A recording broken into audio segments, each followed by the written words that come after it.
Pathogens move with traffic, both on and off the farm. In the event of an animal disease outbreak, traffic around the farm will need to be understood and adjusted to reduce the instance of disease spread. Pig producers need to be prepared to prevent a disease outbreak on their farm. Developing a visual map of traffic patterns on your farm will help producers and animal health officials quickly and adequately address potential areas of disease spread on a farm. A voluntary program known as the Secure Pork Supply Program helps pig producers prepare materials needed to improve efficiency of managing a disease outbreak. To learn more about this program and to access the materials, go to www.securepork.org. Additionally, Part 1 of this three-part series walks you through translating the written template to your biosecurity plan and farm operations. We encourage you to watch the plan writing video with this mapping video. For this video, we are going to walk through drawing the map of traffic on your farm for your Secure Pork Supply biosecurity plan. General instructions for building the map can be found on the Secure Pork Supply website. To find the template on the website, start by going to the website and clicking the Pork Producers tab.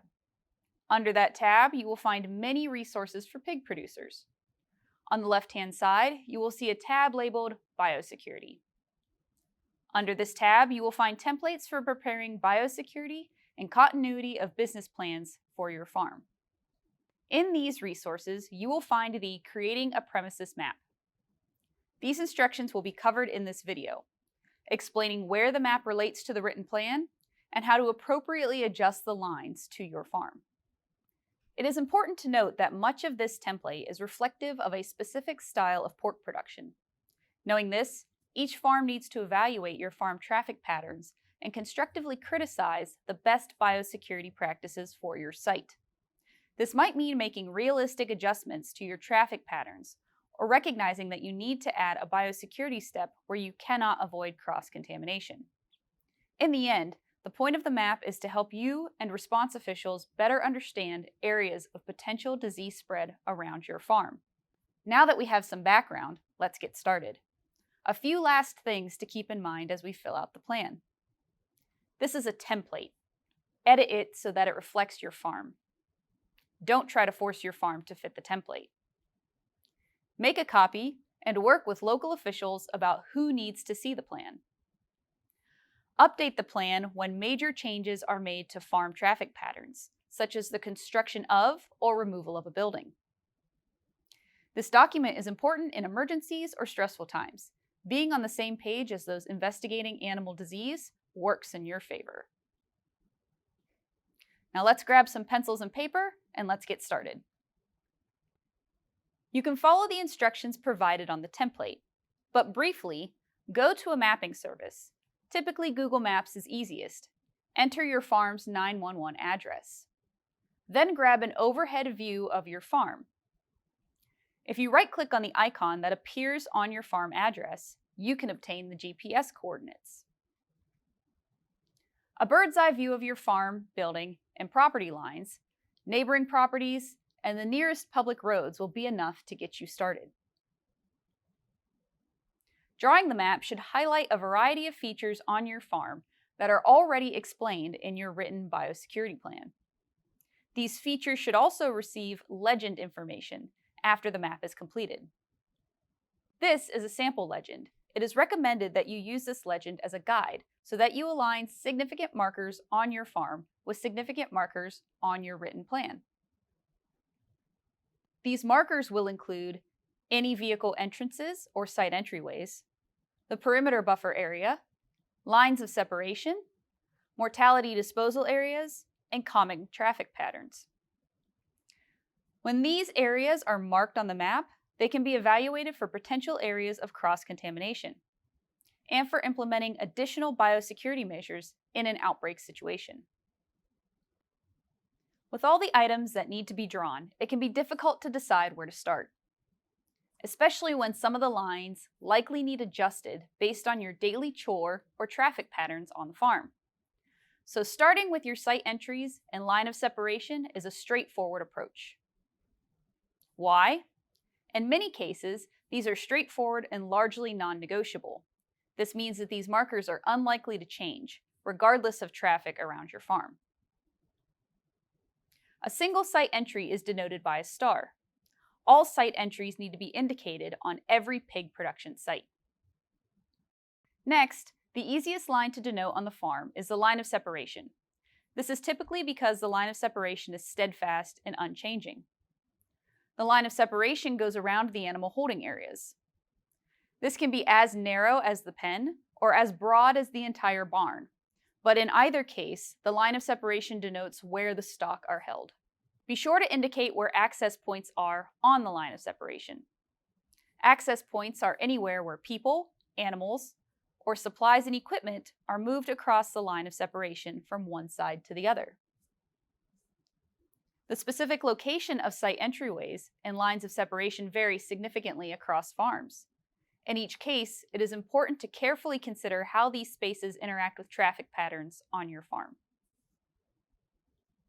These human and vehicle traffic patterns are likely established by your habits or site geography, so think through human and vehicle movements on the farm. It can be as simple as asking yourself, where do you park? Where do vehicles travel on your farm? How do you enter the barn?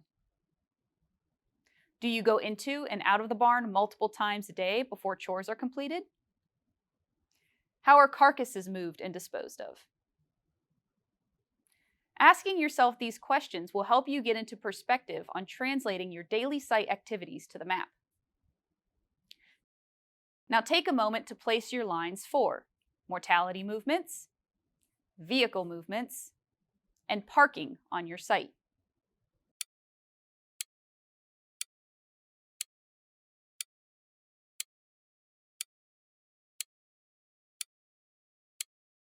After placing lines for your normal chore traffic, it is time to establish the perimeter buffer area. The perimeter buffer area is a zone outside of your hog barn or animal holding area that gives you space to work while performing chores to care for your pigs. The line of the perimeter buffer area separates this space from the rest of your property. Establishing the perimeter buffer area allows producers to apply some limited biosecurity. This means your perimeter buffer area is flexible, but once established, should be maintained to reduce biosecurity risk before reaching your line of separation. Let's look at some examples of how a perimeter buffer area might differ across farms. On this farm, the perimeter buffer area is somewhat easy to establish, as most movement happens within a single building. The areas within the perimeter buffer area are likely to require that disposable booties are used, that pest control is applied, grass stays mowed to keep pests down, and limited traffic is allowed. However, on this farm, the perimeter buffer area surrounds the entire farm due to the animal holding areas being housed outside, taking up large portions of the site and the necessity to frequently move animals between holding areas. Establishing a perimeter buffer area is different for every farm. Best practices for establishing a perimeter buffer area are enough space to complete all normal tasks related to pig care, clearly indicated on your property using flags or other permanent landmarks. Keep people, vehicles, and supplies that are not essential to pig care out of the perimeter buffer area. While an ATV might be pertinent to pig care, a parcel carrier is not essential and should be excluded from the perimeter buffer area. Establish a decontamination process to cross into the perimeter buffer area. This could be a wash station or a changing of clothes or boots. A lockable gate or barrier to entry is recommended to manage traffic into and out of the perimeter buffer area. Finally, you might have noticed that it is often difficult to completely exclude outside traffic from entering your perimeter buffer area all the time. There are often situations where it is necessary to bring in different equipment to manage your perimeter buffer area, or it is necessary to move something out of your perimeter buffer area. For example, Lawn mowers often enter the perimeter buffer area to maintain the ground surrounding a building. Or you might have to move animals through a perimeter buffer area when moving a deceased animal to a disposal area. This is where the maps begin to get challenging. Any location where humans, vehicles, animals, supplies, or equipment need to cross the perimeter buffer line are locations of potential cross-contamination. On your farms, where are the areas of potential cross-contamination? Can you change pathways on the farm to avoid cross-contamination? If that is not possible, what biosecurity steps can be taken to eliminate or reduce the risk of cross-contamination? Take a second to identify where these regions might be located on your map. Here are a few examples. On this farm, cross-contamination is likely to happen here, where carcasses are moved to mortality disposal. On this farm, cross-contamination is likely to happen at any point that non-essential traffic crosses the perimeter buffer line, as the animal holding areas are located across the farm. Yet on these farms, careful farm management and adjusting some lines might prevent most areas of cross-contamination. In these cases where cross-contamination cannot be avoided, adding a cleaning and disinfection station is an advantageous step to minimizing the disease spread on and off your farm. A clean and disinfect station is a location where equipment or vehicles can be cleaned, or humans can decontaminate before crossing the perimeter buffer area line. This station can be as simple as a garden hose and a pump sprayer with disinfectant in a well-placed location. In the written plan, the clean and disinfect station is predominantly discussed as necessary during a disease outbreak, which is true. It will become vital in the case of a disease outbreak. But for this map, the focus is where you would put a clean and disinfect station that makes it most useful. It makes the most sense to place clean and disinfect stations near entry points to the perimeter buffer area. Additionally, it is highly encouraged to find a place that is flat and drains away from animal holding facilities and traffic pathways. Under standard times, the clean and disinfect location can be used as an extra step, but under disease outbreak conditions, the clean and disinfect station will be critical. In Pennsylvania, it is critical to be sure your clean and disinfect station aligns with your water management plans for your farm. Hopefully this video will be of use to you as you map your farm for your secure pork supply plan.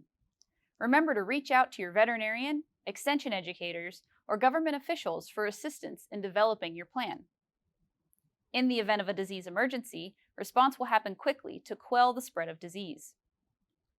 Preparation protects your farm from furthering disease spread and your business during a restricted marketing and animal movement response.